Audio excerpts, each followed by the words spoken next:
Hello student, polytechhub.com में आपका स्वागत है। आज के हम इंजीनियरिंग मैथमेटिक्स के इस लेक्चर में डिस्कस करेंगे ग्राफ के बारे में। हम लोग पढ़ रहे थे फंक्शन में आपको हम बताए थे कि हमें 5 चीजें पहले जानना जरूरी है, जिसमें से सेट तक हम लोग कंप्लीट कर लेते हैं। अगर आप अभी तक हमारे पीछे वाले लेक्चर नहीं देखे हैं तो जाकर पहले पीछे वाले लेक्चर देख लीजिए, फिर इसको ज्वाइन कीजिए। आपको बहुत ही अच्छे से क्लियरली सब समझ में आते चला जाएगा।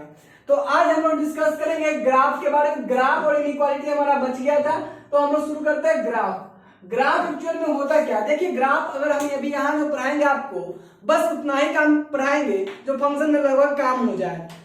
अलग से ग्राफ का एक या 1.5 घंटे की हम अलग से लेक्चर बनाएंगे, जिस लेक्चर में आपको प्रॉपर्ली ग्राफ में शिफ्टिंग प्रॉपर्टीज, फलना चिल्ला, जितना भी तरह के ग्राफ लगभग आते हैं ऑलमोस्ट सारे ग्राफ कवर अप करने की कोशिश करेंगे। आपको ग्राफ खुद से बनाना सिखाएंगे, लेकिन यहाँ जो भी ग्राफ बना दे रहे हैं आपको अभी मेमोराइज कर लेना पड़ेगा कि ऐसे ऐसे ग्राफ को ऐसा रहता तो ऐसे ड्रॉ करते। एक प्रेजेंट की हम बात बोल रहे हैं, लेकिन इसका अलग से एक सेपरेट हम वीडियो 1.5 घंटे की बना के लाएंगे, जिसमें हम आपको पढ़ाएंगे ग्राफ बहुत बेहतर तरीके से। यहाँ पर इतना ही पढ़ाने के पीछे रीजन है कि आपको एप्लीकेशन के लिए पढ़ा रहे हैं, फंक्शन में यूज के लिए पढ़ा रहे हैं, तो इन डेप्थ जाना यहाँ पे पॉसिबल नहीं हो पाएगा, नहीं तो हम लोग का सारा टाइम इसी में कंज्यूम हो जाएगा।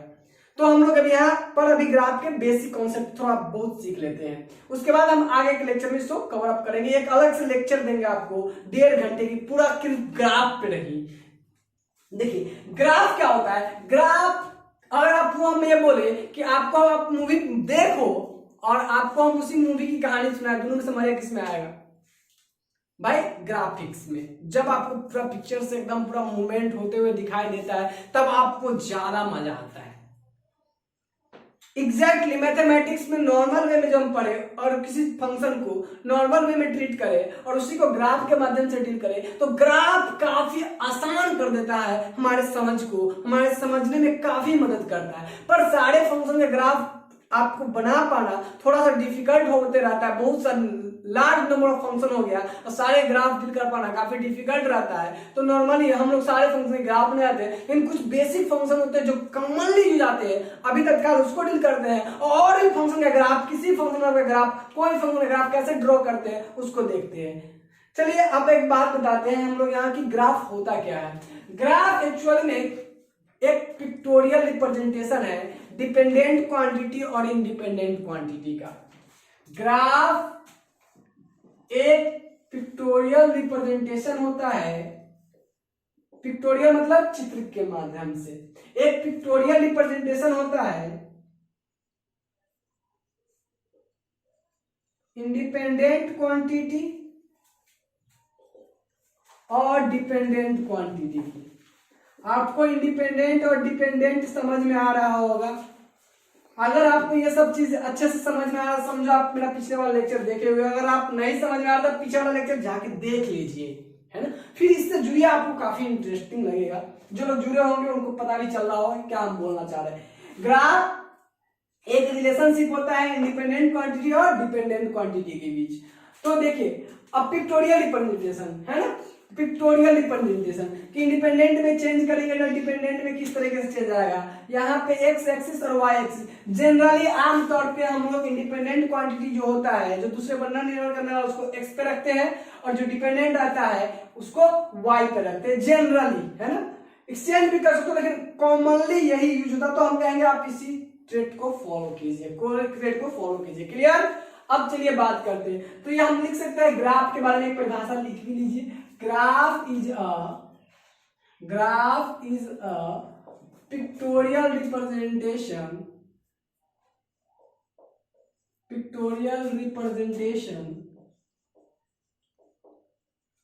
Of dependent quantity and independent quantity.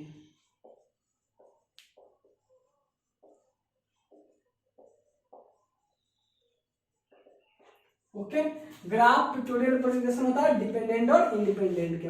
मतलब इससे ये पता आसानी से पता चला 2 है तो उस समय डिपेंडेंट कितना होगा, 2 होगा या 4 होगा। जब ये 3 हुआ तो ये 6 हुआ, कितना कैसे इसमें चेंज हो रहा है तो उसमें कैसे चेंज आ रहा है, ये आपको आसानी से ग्राफ के माध्यम से पता चलते रहता है। और ग्राफ का ड्रॉ करने का एकदम बेसिक वे है, हम सब पहले भी पढ़ रखे हैं, 9th 10th में भी पढ़ रखे हैं कि x लिख लेते हैं, y लिख लेते हैं और दोनों का रिलेशन के यूज करके कि हम लोग 4-5 वैल्यू x और y का पता कर लेते हैं और फिर उसको ग्राफ पे प्लॉट कर लेते हैं, फिर पॉइंट को मिला देते हैं तो उससे ग्राफ मिल जाता है। ये बेसिक, ये सब ग्राफ के लिए लागू होगा। कोई भी फंक्शन आपको दिया, वहां से पॉइंट कैलकुलेट किया, पॉइंट को मिलाइए, आपको ग्राफ मिल जाएगा। ये फंडामेंटल तरीका, ये किसी भी फंक्शन का ग्राफ बनाने के लिए आप लागू कर सकते हैं। हम क्या करें आपको समझ में आ रहा है? जो 9th में और 10th में आप x प्लस वाई बराबर 7 और 2x प्लस 3y बराबर 5, इस तरीके से आप दो चरों वाले लीनियर इक्वेशन टू वेरिएबल को आप डील करते थे और उसमें क्या देखते थे आप कि हम लोग x का और y का एक टेबल बनाते थे और टेबल बनाने के साथ साथ कुछ वैल्यू x का y का x का y का x का y का पता करते थे और फिर ग्राफ को उस पॉइंट को प्लॉट करते थे और उस पॉइंट से क्या करते थे, ग्राफ ड्रॉ करते थे। ये जो तरीका है ये किसी भी फंक्शन के लिए लागू होता है ग्राफ बनाने के लिए। आप किसी भी फंक्शन का ग्राफ ड्रॉ कर सकते हो इससे।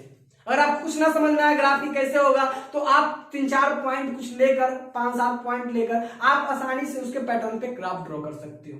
ये सबसे बेसिक फंडा है, लेकिन ये थोड़ा सा टाइम कंज्यूमिंग होता है, इसलिए कुछ अल्टरनेटिव मेथड्स का भी हम यूज करके जल्दी जल्दी ग्राफ ड्रॉ करने का, शिफ्टिंग प्रॉपर्टी या कुछ इस सब का यूज करते हैं, जो आपको एक अलग सेपरेट लेक्चर में हम बताएंगे। क्लियर? अभी तत्काल हम लोग यहां से कुछ बेसिक ग्राफ देखते हैं। ग्राफ का मीनिंग आपको क्लियर हो गया? चलिए अब हम देखते हैं, कुछ लिख लेते हैं, कुछ बेसिक ग्राफ ड्रॉ कर लेते हैं। चलिए बेसिक ग्राफ्स जो हमें बस हमारे ब्लड में रहना चाहिए डायरेक्ट। हाँ ठीक है, इसको हम ड्रॉ करना सिखाएंगे अलग से, बट ये आपको ब्लड में रहना चाहिए अगर आपको फास्ट और अच्छे से वर्क करना है तो बेसिक ग्राफ्स कुछ देख लेते हैं। बेसिक ग्राफ्स, चलिए एक एक करके हम लोग ड्रॉ करते हैं। सबसे पहला हम लोग का होगा y बराबर x। पहले y बराबर कांस्टेंट ले लेते हैं, y बराबर c कांस्टेंट, कोई नंबर कांस्टेंट मतलब y बराबर 5, 4 इस तरीके से। तो y बराबर कोई नंबर अगर कांस्टेंट है, देखिए y कांस्टेंट है मतलब क्या होगा, y कांस्टेंट रहना है तो y जैसे कांस्टेंट होगा उस समय जो ग्राफ होगा वो ग्राफ आपका पैरेलल होगा x एक्सिस के। अब देखिए ये डिपेंड करेगा, अगर निगेटिव होगा तो नीचे की ओर आ जाएगा, निगेटिव होगा तो y निगेटिव इधर तो नीचे की ओर। जैसे y बराबर 5 है तो यहाँ पे y बराबर 5 का ग्राफ ड्रॉ करना चाहिए, 5 पॉइंट है तो ये हो जाएगा y बराबर 5 का ग्राफ। ठीक है, ये समझ में आ रहा है आपको? निगेटिव होगा तो y बराबर -5 होगा तो यहाँ y बराबर -5 का ग्राफ हो जाएगा। तो इस तरीके से आपको ड्रॉ कर लेना है ग्राफ। तो ये पहला ग्राफ हम लोग का होगा y बराबर कांस्टेंट, y बराबर कांस्टेंट। तो y बराबर कांस्टेंट कैसे होता है ग्राफ? पैरेलल टू y बराबर कांस्टेंट कैसे होगा? Parallel to x axis, parallel to x axis. दूसरा x बराबर कांस्टेंट, x बराबर कांस्टेंट, कोई कांस्टेंट नंबर हो, नेगेटिव हो पॉजिटिव, उसका ग्राफ जो होता है, अब बताइए x कांस्टेंट है तो क्या हो जाएगा? Parallel to x axis, parallel to x बराबर कांस्टेंट कुछ ऐसा होगा, पैरेलल टू ये x इक्वल टू कांस्टेंट है, x is equal to constant, parallel to x axis. यह है parallel to y, parallel to y, parallel to x। ठीक है, इस तरीके से आप दो ग्राफ करना सीख गए। अगर x बराबर कांस्टेंट और निगेटिव होगा x तो इधर का इधर ड्रॉ कर देंगे। क्लियर? समझना, जितना पर रहेगा, जितने 5 यूनिट 5, 4 तो 4, जितना कांस्टेंट रहेगा वो। और अगर 0 होगा, x बराबर 0 तो ये लाइन कहाँ जाएगा? x 0 कहाँ होता है? यहाँ पे, तो ये लाइन यहाँ पे आ जाएगा x इक्वल टू 0 पे। अगर y इक्वल टू 0 होगा तो ये लाइन कहाँ आ जाएगा? यहाँ पे आ जाएगा। क्लियर है क्या? तो इस तरीके से दो ग्राफ आप ड्रॉ करना सीख गए। चलिए तीसरा ग्राफ हम देखेंगे। तीसरा ग्राफ आपका अगर y इक्वल टू x है, y इक्वल टू x, तो y इक्वल टू x का ग्राफ हम लोग करेंगे इस तरीके से, ओरिजिन से पास करता हुआ, ओरिजिन से ये y बराबर x का ग्राफ है, ये x और ये y। यहाँ x मान रहे हैं डिपेंडेंट क्वांटिटी इंडिपेंडेंट क्वांटिटी है, दोनों में रिलेशनशिप। ओके, तीसरा ग्राफ हो गया। अब चौथा ग्राफ देखिए, ये बेसिक ग्राफ आपको हम कुछ बता दे रहे हैं जिसको आपको मेमोराइज करके रखने हैं। y equal to x square draw कैसे करना है हम अगला लेक्चर में सिखाएंगे। y equal to x square, देखिए ऐसा कुछ,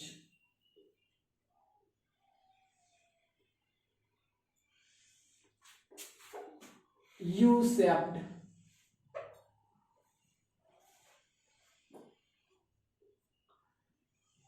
और मान लीजिए आपको ये ड्रॉ भी बेसिक है, बेसिक से आप ड्रॉ कर सकते हैं। जैसे x की वैल्यू डाल करके y की वैल्यू कुछ पॉइंट निकाल लेंगे, उस पॉइंट को ड्रॉ कर देंगे, फिर मिलाएंगे तो वहां से आपको वो मिल जाएगी। लेकिन ये आपको ऐसे याद ही रखना है। हो गया y equal to x square. अब अगला बात करें पांचवा, y equal to x cube का graph, y equal to x cube का, एक्स क्यूब का जब ग्राफ हम लोग ड्रॉ करेंगे, y equal to x cube का ग्राफ हम लोग ड्रॉ करेंगे तो कुछ ऐसा ग्राफ मिलेगा हमें, ऐसा। ये y equal to x cube का ग्राफ है, ये x, ठीक है। छठा हम लोग बात करें, नीचे दिख रहा है क्या? छठा अगर हम लोग बात करें y equal to mod x का ग्राफ, तो यार इसको एक मैथमेटिक्स का ये सिंबल ऑफ मॉड x, जो किसी भी एक ऑपरेटर है जो किसी भी निगेटिव के, जैसे प्लस एक ऑपरेटर होता है ना, क्या करता है, जोड़ के देने का काम करता है, ये एक मॉड एक मैथमेटिक्स का ऑपरेटर है जो निगेटिव को भी पॉजिटिव करने का काम करता है। अब देखिए मॉड x का ग्राफ जो ड्रॉ किया जाता है, ये कुछ ऐसा ड्रॉ करते हैं हम लोग, ये x है और ये y है। क्यों ऐसे होता है अलग से आपको एक लेक्चर मिल जाएगा, जिस लेक्चर में आप सीख पाइएगा कि ऐसे ही क्यों ड्रॉ करेंगे, उसमें आपको सिखाएंगे ऐसे ही क्यों यह ड्रॉ होगा। सातवां y इक्वल टू ये हो गया, ये हो गया। अब हम लोग देखते हैं y equal to a to the power x, कोई a यहाँ कांस्टेंट है, 2 के पावर x, 3 के पावर x, 8 के power a to the power x, अगर ये होगा तो इसका ग्राफ कुछ ऐसा होगा। ओके, ये y equal to a to the power x का ग्राफ है। a जहां कोई कांस्टेंट नंबर 2, 3, 4, 2 के पावर x, 3 के पावर x है ना, e के पावर x, इस तरीके का ग्राफ किसी भी कांस्टेंट नंबर के लिए a to the power x। आठवां y equal to root x का ग्राफ। रूट x का ग्राफ कैसे ड्रॉ करेंगे हम लोग, y equal to root x का, ये x है और ये y है। ओके, x और ये y equal to root x का ग्राफ कुछ इस कदर हम लोग ड्रॉ करेंगे। अब ऐसे ही क्यों होता है, बार बार आपसे बोल रहे हैं, इसका एक अलग लेक्चर, क्योंकि टाइम लगेगा, बहुत ज्यादा टाइम लगेगा, बहुत और भी था, उसमें हम और भी सारा ग्राफ को इंक्लूड करेंगे। ये y equal to root x का ग्राफ है। अच्छा चलिए इससे आगे देखते हैं हम लोग 9th नंबर में, y equal to root x का ग्राफ देखने के बाद हम लोग देखते हैं x square plus y square equal to r square. यह एक सर्कल का ग्राफ होता है, यह एक सर्कल का ग्राफ होता है।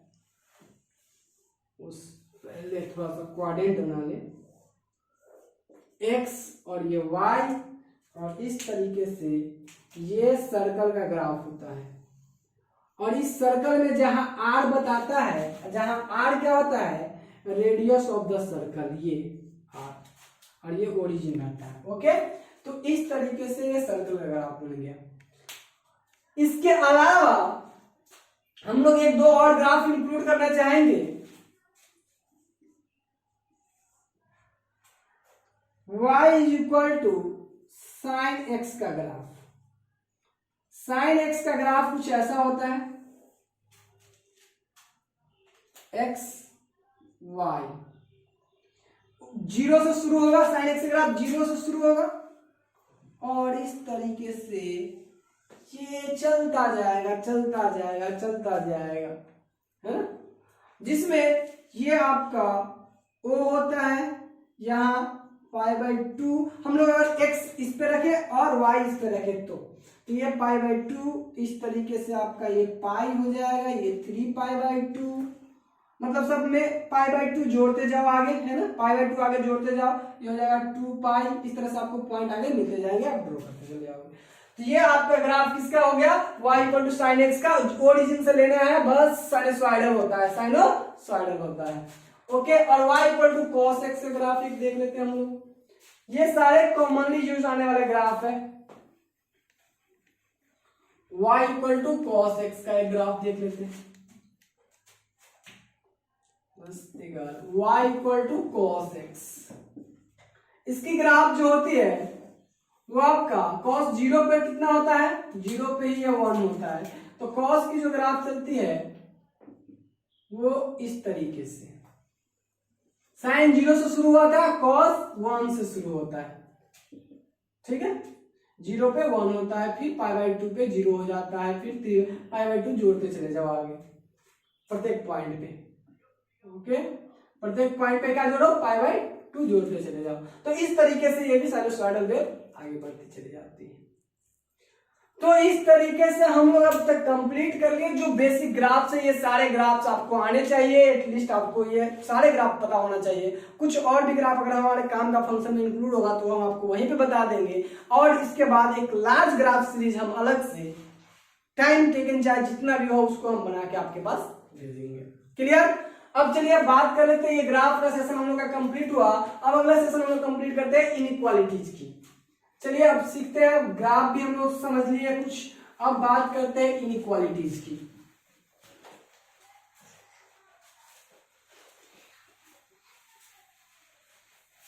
चलिए बात करते हैं इनइक्वालिटी की।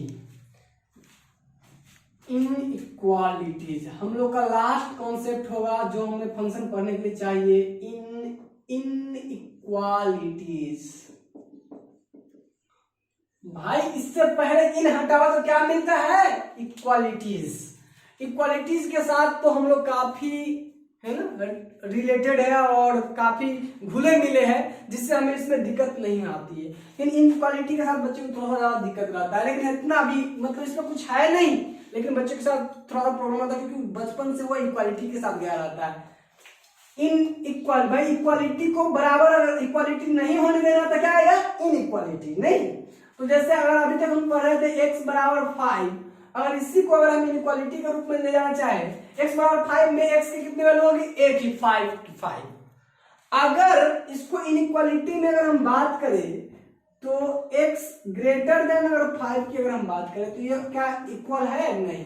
तो ऐसे में बनती है इनइक्वालिटी, ऐसे में क्या बनती है, इनइक्वालिटी। अब इक्वालिटी, कोई भी क्वांटिटी हर समय किसी क्वांटिटी के इक्वल ही तो नहीं होगा, है ना, इसलिए तो वो इक्वालिटी थी। लेकिन अब ग्रेटर देन लेस देन भी तो हो सकता है। हम लोग बराबर पर बहुत ज्यादा फोकस करके बचपन से पढ़े रहते हैं, इसलिए इक्वालिटी के साथ जुड़े हमेशा रहते हैं। लेकिन इनइक्वालिटी आगे की मैथमेटिक्स बहुत ज्यादा इनइक्वालिटी पे बेस्ड होती है, आगे की मैथमेटिक्स बहुत ज्यादा इनइक्वालिटी पे बेस्ड होती है। तो इनइक्वालिटी मतलब आप उस x देखिए, x5 मतलब x की एक ही वैल्यू होगी जो 5 जो इसको सेटिस्फाइड करेगा। इनइक्वालिटी को देखो सेटिस्फाइड करवाओ तो x की वैल्यू से 6 भी करेगा, 7 भी करेगा, 8 भी करेगा, 9 भी करेगा। तो दोस्त बताओ क्या इसकी वैल्यू तो आप x = 5 ले सकते हो कि 5 ही होगा, क्योंकि x = 5 दिया भी है, 5 को सेटिस्फाइड करेगा। इसकी वैल्यू बताओ क्या लिखोगे। तो आप बताओ कि रियल नंबर सिस्टम पे हम लोग काम करेंगे और रियल नंबर निगेटिव और ये है पॉजिटिव। और दोस्त बताओ यहां से कि ये आपका 5 अगर है तो आपको 5 से बड़ा लेना है, यानी ये पूरा, और 5 लेना है कि नहीं लेना है उस पर डिपेंड करेगा। क्या इसके साथ इक्वालिटी भी लगा हुआ है कि नहीं लगा हुआ, उस पर डिपेंड करेगा। तो देखो दोस्त, अगर आप बात करो, जरा हम एक एक करके आपको समझाते हैं। ये आपको इनइक्वालिटी का मतलब समझना होगा कि जब इक्वल ना हो, less than, greater than, less than equal to, greater than equal to, अगर इस तरह की बातें आती है तो वो हो जाती है इनइक्वालिटीज में, और केवल इक्वल है तो वो इक्वालिटी की बात है। तो इक्वालिटी हम बहुत अच्छे तरीके से डील किए हुए हैं, चाहे क्वालिटी के साथ हो, चाहे लीनियर हो, किसी भी इक्वेशन के साथ। लेकिन अगर हम बात करें इनइक्वालिटी की, तो चलो आज की क्लास में हम लोग का फुल्ली फोकस है इनइक्वालिटी सीखने पर। ये सिखा क्यों रहे हैं अभी, क्योंकि जो भी आप डोमेन और रेंज फंक्शन में आगे हम आपको बताएंगे, जो लिखेंगे वो इनइक्वालिटी की मदद से ही आपको लिखाएगा। जब तक इनइक्वालिटी आपको लिखने अगर अच्छे से नहीं आएगा तो फिर आप गलत आंसर लिख दोगे। तो उसके लिए जरूरी है कि इनइक्वालिटी की नॉलेज आपको होनी चाहिए। चलिए अब बात करते हैं जरा से इनइक्वालिटी। देखिए इनइक्वालिटी जो होगा आपका वो होगा ग्रेटर देन इक्वल टू या फिर लेस देन, पहले ग्रेटर देन या लेस देन या फिर ग्रेटर देन इक्वल टू या फिर लेस देन इक्वल टू। ये चार प्रकार की इनइक्वालिटी आपको देखने को मिल सकती है। यही चार मिलेगा। ग्रेटर देन क्या मिलेगा, नहीं तो बराबर मिलेगा तो इक्वालिटी हो जाएगा, खाली बराबर। अगर खाली इक्वल रहेगा तो क्या होगा, इक्वालिटी हो जाएगा। अगर इनइक्वालिटी आएगी तो ये चार चीजें ही मिलेंगी। चलिए अब एक एक करके, पहले आपको सबसे पहले लीनियर इनइक्वालिटी देखिए। अब इसमें रूल्स कुछ होते हैं, जैसे रूल्स क्या होते हैं, इक्वालिटी में क्या होता है एलएचएस आरएचएस, इनइक्वालिटी में भी क्या होगा एलएचएस और आरएचएस। ठीक, इनइक्वालिटी में क्या होगा रूल होगा। रूल क्या होगा देखो, रूल देख लेते हैं इसका पहले। रूल क्या होगा भाई, देखिए एलएचएस में और आरएचएस में कुछ जोड़ने में कोई फर्क नहीं पड़ता है, क्योंकि इनइक्वालिटी में भी एलएचएस और आरएचएस होगा।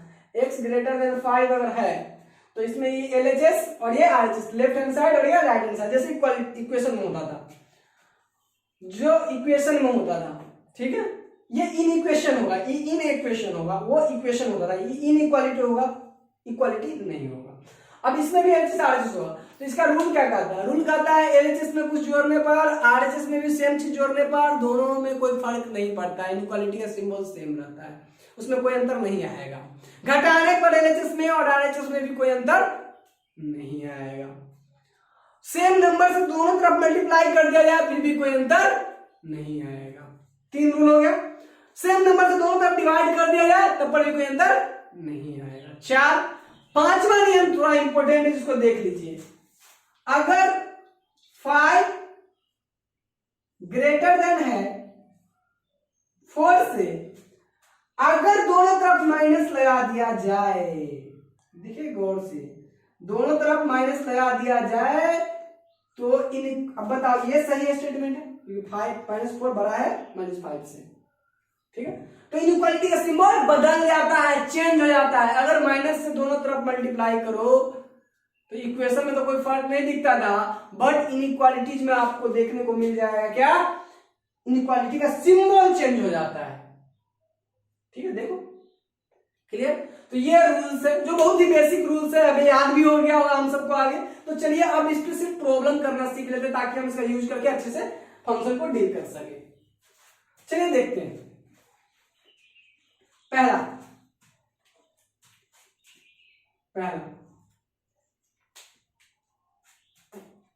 देखिए, अगर आपके पास x इक्वल टू 5 है, आंसर लिखना भी सीखते चलो।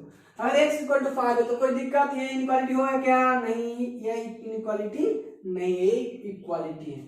चलो तो इसका आंसर क्या हो जाएगा, इसका आंसर क्या हो जाएगा, x बराबर 5, this is equality not inequality. अगर ये x ग्रेटर देन 5 है, इसका सिर्फ एक ही आंसर आएगा 5। क्लियर, इसका आंसर क्या होगा, लार्ज नंबर, मतलब एक सेट होगा बहुत पूरा, नहीं। और वो कौन सा सेट होगा, जरा देखो उस नंबर को ऊपर लिख के बताओ कि कौन x क्या क्या आंसर इस इनइक्वालिटी को लिखा जा सकता है।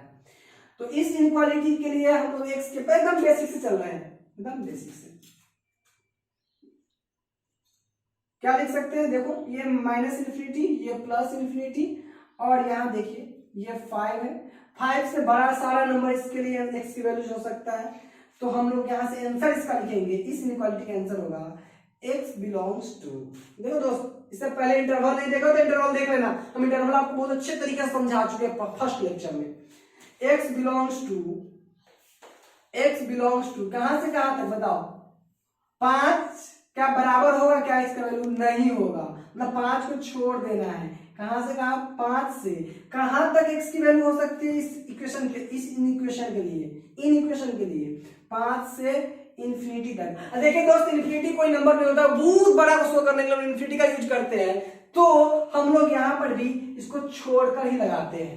ठीक है, ये कोई नंबर नहीं कंसिडर किया जाता, एक बहुत बड़ा इसको रिप्रेजेंट करने के लिए इन्फिनिटी का यूज करते हैं। तो हो जाएगा 5 से 5।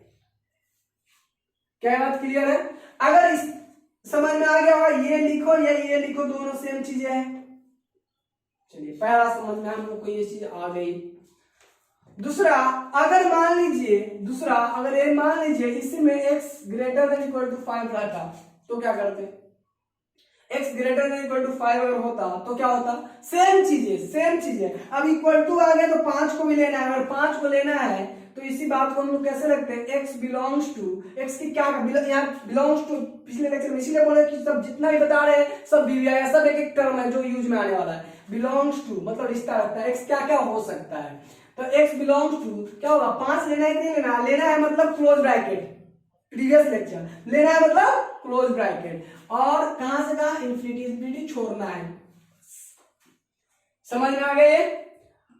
अच्छा, अब तीसरी बात कर लेते हैं हम लोग इसमें। अगर ये लेस देन होता, x लेस देन 5, भाई लेस देन 5 होता तो क्या होता? देखो जरा, लेस देन 5 अगर होता तो क्या होता? लेस देन अगर 5 होगा तो नंबर एंड पे देखो, लेस देन 5 अगर होता minus infinity plus infinity 5, less than 5 मतलब 5 से छोटा इधर आएगा, तो कहां से कहां हो जाएगा? देखो कहां से कहां हो जाएगा? x बिलोंग्स टू, देखो पहले छोटा नंबर लिखते हैं फिर बड़ा नंबर लिखते हैं, माइनस इन्फिनिटी से 5 को लेना है छोड़ देना है, बराबर नहीं है इसका मतलब छोड़ देना है, तो इसका मतलब है छोटी ब्रैकेट। और इसी बात को लिखने का एक और तरीका बताए थे, और क्या बताए थे दोस्त? ये बड़ी ब्रैकेट अपोजिट साइड में 5, इस तरीके से इसी बात को लिखा जा सकता है। क्लियर? ये सब चीज सिखा रखे हैं ऑलरेडी, जाकर प्रीवियस लेक्चर देखिए। ठीक है, अब बात करते हैं, अगर इक्वालिटी रहेगा तो क्या हो जाएगा? जब इक्वालिटी रहेगा तो इसका आंसर क्या हो जाएगा? इसका आंसर हो जाएगा, जब जैसे इक्वालिटी आएगा तो इसका आंसर आएगा वेन, चौथा when x less than equal to 5, तो क्या आ जाएगा आंसर? बताओ दोस्त, x बिलोंग्स टू क्या होगा? 5 बराबर लेना है, लेकिन इन्फिनिटी पे तो आपको पता है पहले नंबर होता है, तो इसके यहाँ पर क्या लेंगे? Middle bracket. इन्फिनिटी एक नंबर नहीं है, किसी चीज को बहुत बड़ा शो करने के लिए कंसीडर करते हैं हम लोग। ये यहाँ पे हम लोग क्या देंगे? इन्फिनिटी को छोड़कर, और यहाँ 5 को लेना है कि नहीं लेना है तो ब्रैकेट लगा देंगे। तो इस तरीके से हम लोग अभी इस तरह की इनइक्वालिटी रहेगा उसका आंसर लिखना सीख गए हैं एक अलग तरीके से। चलिए अब सॉल्व करवाते हैं कुछ इनइक्वालिटी। लीनियर मतलब समझ रहे हैं, सिंगल पावर और सिंगल वेरिएबल के बारे में बात करेंगे। चलिए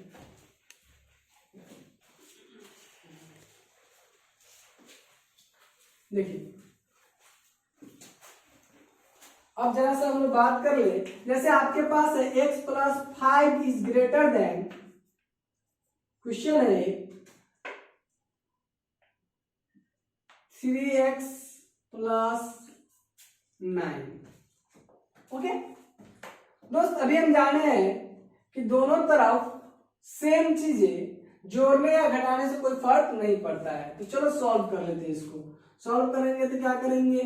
solution x plus 5 greater than, equal to भी लगा ले, चलो ठीक है इक्वल टू भी लगा ले। x plus 5 is greater than, हमको दिया है क्या? 3x plus 9। दोस्त दोनों तरफ क्या करते हैं, हम एक तरफ से एक वेरिएबल को हटाते जाते हैं, जैसे कि इसको भेज के हटा दे, लेकिन यहाँ इनइक्वालिटी के नियम के अनुसार से अगर करें तो क्या होगा? दोनों तरफ क्या कर दे? 5 घटा दे, 5 घटा दे, 5 घटा दे, 5 घटा दे, हो गया। अब ये क्या बन जाएगा? x ग्रेटर देन, घटाएंगे तो खत्म, ये हो जाएगा 3x प्लस 4। अगर अब देखिए, अब क्या करें?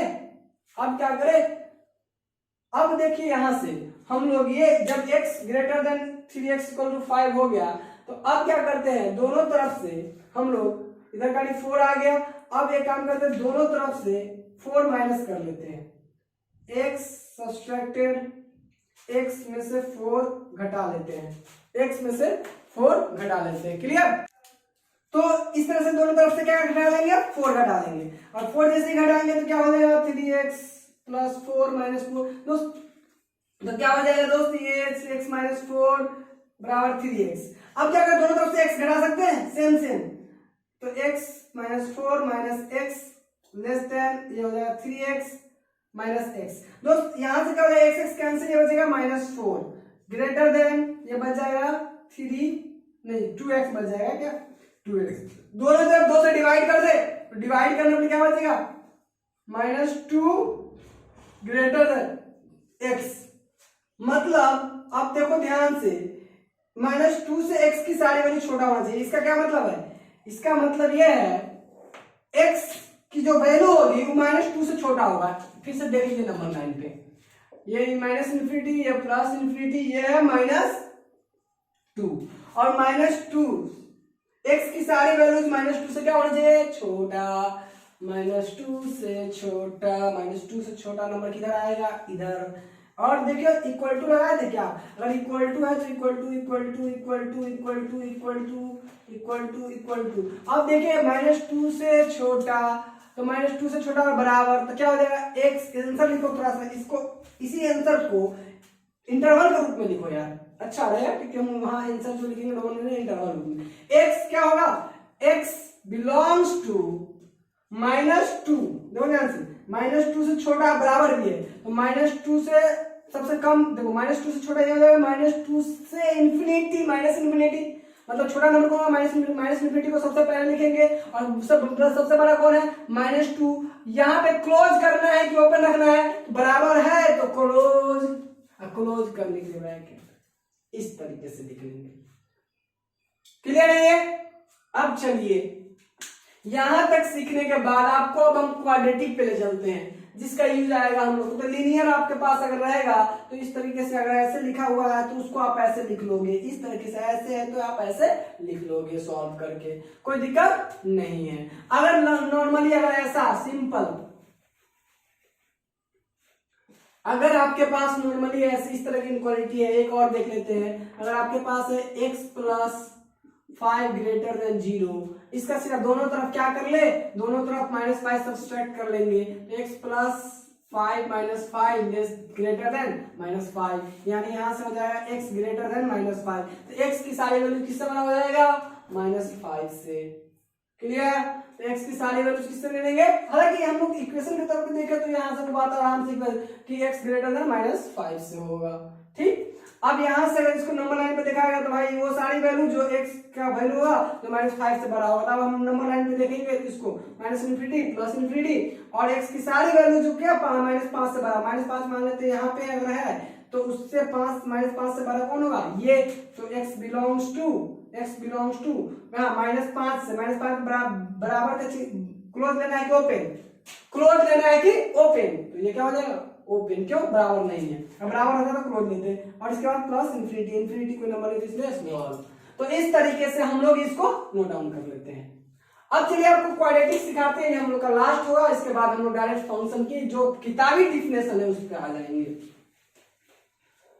तो देखते हैं, अब मान लीजिए क्वाड्रेटिक है, x square plus 3x plus 1 2x plus 2 equal to 0, ठीक है, ये क्वाड्रेटिक है। इसका सॉल्यूशन हमें से सब करना जानता है, x square plus 2x plus x plus 2 equal to 0, x square plus x common लेंगे तो हो जाएगा x प्लस 2 प्लस 1 कॉमन लेंगे तो हो जाएगा x प्लस 2 बराबर 0, इसमें से x प्लस 2 कॉमन लेंगे तो क्या आ जाएगा x plus 2 x plus 1 plus x plus 2।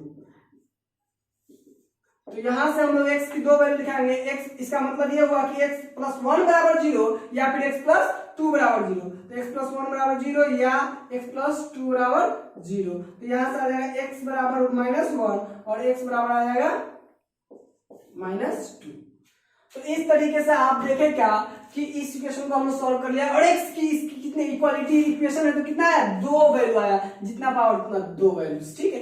अब बात करें यही चीज अगर हमें सेम चीज x square plus 3x plus 2 किसके रूप में रहे, इक्वेशन के रूप में रहे, इनइक्वालिटी के रूप में रहे, इक्वेशन तो देख लिए, inequality greater than zero, greater than equal to zero हो सकता है, less than equal to zero हो सकता है, जो भी है ये इस तरह से दे सकता है। हम आपको पहले भी बता रहे हैं ग्रेटर देन जीरो के लिए, ठीक है। अगर ऐसे इनइक्वेशन है ना, है इनइक्वेशन। आप बात करते हैं इसको फैक्टराइज करेंगे हम लोग जैसे करते थे, इसको सॉल्व करते हैं, सॉल्व, ठीक है। इसको सॉल्व करते हैं, कैसे करेंगे, तो इसका कोई एप्लीकेशन आएगा, आपको यूज में आएगा, ये सब चीज करने आपको स्मूथली आनी चाहिए। ये हो जाएगा x square plus 2x plus 2 greater than zero. यहां से हम लोग करेंगे x कॉमन लेंगे x प्लस 2, इसमें से 1 कॉमन लेंगे x plus 2 greater than zero. यहां से हम लोग क्या करेंगे x प्लस 2 कॉमन ले लेंगे, हो जाएगा x plus 1 greater than zero. अब देखिए यहां से x की कितनी वैल्यूज आएंगी, x is equal to, so x बराबर हम लोग देखिए इसको कैसे, इसका आंसर कैसे लिखेंगे उसको हम सिखा रहे हैं। इसकी जो आंसर लिखेंगे, इसकी आंसर बहुत सारे सेटिस्फाइड कर सकते हैं, बहुत सारे आंसर होगा, लेकिन वो क्या होगा, इसका तो दो ही आंसर हुआ, इसका कैसे आएगा। सो देखिए x बराबर -2 होगा और x बराबर -1 होगा। सबसे पहले आपको इसके दो वैल्यू देख लेने, ये आपको दिख जाएगा कि ये दोनों यहां से x बराबर -2 और x बराबर -1 जो इसके आते हैं वैल्यूज। उसके बाद आपको करना क्या है, इसके नंबर लाइन पे रिप्रेजेंट करना है इसी वैल्यूज को, पहले नंबर लाइन पे माइनस इन्फिनिटी, ये प्लस इन्फिनिटी। अब इसको रिप्रेजेंट करने के बाद आप देखो यहाँ पे ये हो जाएगा -2 और -1, इससे पहले थोड़ा सा हटा के लिखते हैं क्लियर ज्यादा, ये -1। अब देखिए यहां से आपका पूरा नंबर लाइन जो इसका वैल्यूज वाला जो नंबर लाइन है वह पूरा 3 इंटरवल में बढ़ चुका है, पहला, दूसरा, तीसरा। करना क्या है आपको कि इसमें जो वैल्यूज आएंगी, देखो सबसे पहले क्या करना है, इसमें जो वैल्यू आएगी उसको आपको पहले चेक कर लेना है, इससे बड़ा, इसमें का कोई इस इंटरवल का कोई वैल्यू लेके चेक कर लेना है कि क्या, देखो इसका मतलब है इसमें कि कोई जीरो से बड़ा कोई नंबर अगर होगा, ये कोई जीरो से बड़ा नंबर होगा, इसका मतलब है ये पॉजिटिव नंबर होगा, और पॉजिटिव नंबर अगर होता है तो इसका मतलब है कि ये कोई पॉजिटिव वैल्यू आ सकती है। तो देखिए हम लोग पहले चेक कर लेंगे क्या सेटिस्फाइड कर रहा है कि नहीं कर रहा है, कि यार जीरो से बड़ा नंबर आ रहा है तो x -1 से बड़ा क्या, जीरो रख के देख सकते हो, 0 + 0 2 1, इसका हो जाएगा 0 + 2 2, 0 + 1 1, 2 × 2 1, यानी सेटिस्फाइड कर रहा है। इसका मतलब इसमें कौन सा वैल्यू आ रहा है, पॉजिटिव। इस आप देखिए जैसे ही ये आप डिसाइड कर लिए ना, तो आप अल्टरनेट करके एक पॉजिटिव, एक नेगेटिव, एक पॉजिटिव, एक नेगेटिव, कई भी इंटरवल रहे तो आपको करना, हमेशा चेक कर लीजिएगा एक इंटरवल अपने सेटिस्फैक्टरी के लिए। वैसे तो आप यहां से कर सकते हैं पॉजिटिव नेगेटिव, लेकिन एक बार चेक कर लीजिएगा, ज्यादा बढ़िया रहेगा। तो ये पॉजिटिव, ये हो जाएगा नेगेटिव और ये हो जाएगा पॉजिटिव। तो देखिए ध्यान से, ये इक्वेशन क्या कर रहा है, आपको ये पूरा पॉजिटिव वाले वैल्यू के लिए सही है, तो आपको पॉजिटिव वाला जो भी सेक्टर, आपको जो इंटरवल आपको दिख रहा है वो आपका आंसर कहलाता है। और उसको लिखना कैसे है, तो हम लोग कहेंगे यहां से इसको कैसे आप लिखिएगा, -∞ से -2, बराबर लेना है कि नहीं लेना इस पे डिपेंड करेगा, -2 को भी लेना है कि नहीं। अगर यहाँ पे इक्वल टू रहता तो -2 को भी लेते, नहीं है तो इसको छोड़ देंगे। और एक आंसर आपका कहां से कहां रहेगा, दो पॉजिटिव वाला सेक्टर बन रहा है, एक ये और एक ये कहां से कहां है, -1 से +∞, और ये कहां से कहां है, -2 से -∞। तो इसको कैसे लिखेंगे, x बिलोंग्स टू, एक आंसर हमारा हो गया -∞ से -2। इन -∞ पहले, क्योंकि छोटा नंबर हम जनरली पहले लिखते हैं, तो -∞ पहले, और ब्रैकेट, स्मॉल ब्रैकेट क्यों बार बार बोल रहे हैं, क्योंकि ये इन्फिनिटी एक कोई नंबर नहीं कंसीडर करते, बहुत बड़ा शो करने के लिए करते हैं, इसलिए हमेशा इन्फिनिटी के साथ स्मॉल ब्रैकेट ये लिखेंगे, या -2, अब -2 बड़ी ब्रैकेट या फिर छोटी ब्रैकेट, छोटी, क्योंकि बराबर यहाँ पे नहीं है, और बराबर आता तो ये ले लेते। अब एक आंसर आपका यहाँ है, अब दोनों आंसर हमारा पूरा मिला के आंसर लिखना है। तो अभी बता रहे, सेट में अभी पढ़ाया आपको थोड़ा देर पहले, यानी ये पिछले लेक्चर में, तो क्या पढ़ाया है कि जब दो को जोड़ना होता है तो यूनियन का यूज करते हैं, तो सिंबल यूज करो यूनियन, और इसका हो जाएगा क्या से कहा, -1, क्यों स्मॉल ब्रैकेट, -1 क्यों, क्योंकि इसको छोड़कर, -1 से +∞, तो इसको भी छोड़कर।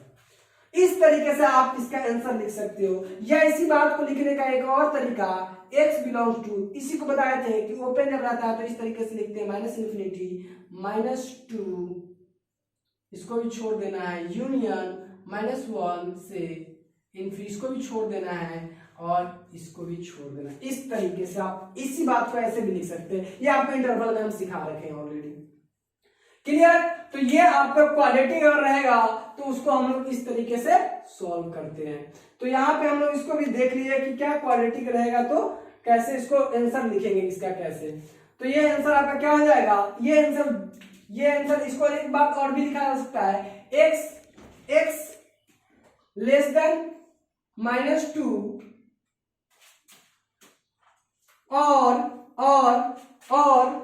और x ग्रेटर देन -1। नहीं देखो यही, अब कभी कभी ऐसे भी आंसर लिखा हुआ मिल जाता है, कभी ऐसे मिल जाता है, कभी ऐसे मिल जाता है। तो सारे फॉर्मेट आपको पता होना चाहिए अच्छे तरीके से। अब सारा अगर पता है तो आप किसी प्रॉब्लम में नहीं फंसोगे, एकदम अच्छे से हैंडल करते हैं। सबका मीनिंग आपको एकदम एक क्लियर होना चाहिए कि क्या ये कह रहा है। अब चलिए, अब इसी के लिए आप HW दे देते हैं इसी में कि आपको करके क्या लाना है HW में। देखिए आपको HW दे देते हैं और हमें बताना है आंसर कमेंट बॉक्स में कि कौन कौन सा आंसर आपको क्या क्या इसका आंसर आया और क्या आंसर आप लिखो। तीनों में लिखना है, तीनों फॉर्मेट में। पहला इसी क्वेश्चन को x² + 3x HW है आपके लिए, x² + 3x + 2 greater than equal to 0। दूसरा x² + 3x + 2 less than equal to 0 और तीसरा लेस देन 0 और तीसरा x² + 3x + 2 less than equal to 0। इस तीनों का आंसर लिख के लाना है और नीचे कमेंट बॉक्स में बताना है कि आपका आंसर क्या आया। अब इतना चीज पढ़ने के बाद हम लोग पूरी तरह से तैयार है फंक्शन जैसे चैप्टर के लिए। पूरी तरीके से कहीं भी हमें कोई प्रॉब्लम समझने से रिलेटेड नहीं आने वाली है। मतलब फंक्शन एक तरह से हम लोग लगभग डील कर चुके हैं। इस तरीके की बात है यहाँ पे, आपको कोई कॉन्सेप्ट में कहीं कोई दिक्कत नहीं आने वाली है। अगर आपको इस सबसे रिलेटेड कोई भी प्रॉब्लम लगता है तो नीचे कमेंट बॉक्स में जाके लिखिए कि आपको जो भी प्रॉब्लम है, डाउट है, जो भी वो कमेंट बॉक्स में लिखिए, हम आपके साथ जरूर डिस्कस करेंगे। अगर आपको मेरा वीडियो अच्छा लगता है, अगर आपको वीडियो सब समझ में आ रहा है, पढ़ाई आपको समझ में आ रही है, तो मेरे चैनल polytechhub.com को लाइक और सब्सक्राइब करना मत भूलिए। चलिए आज के लिए बस इतना ही, थैंक्स।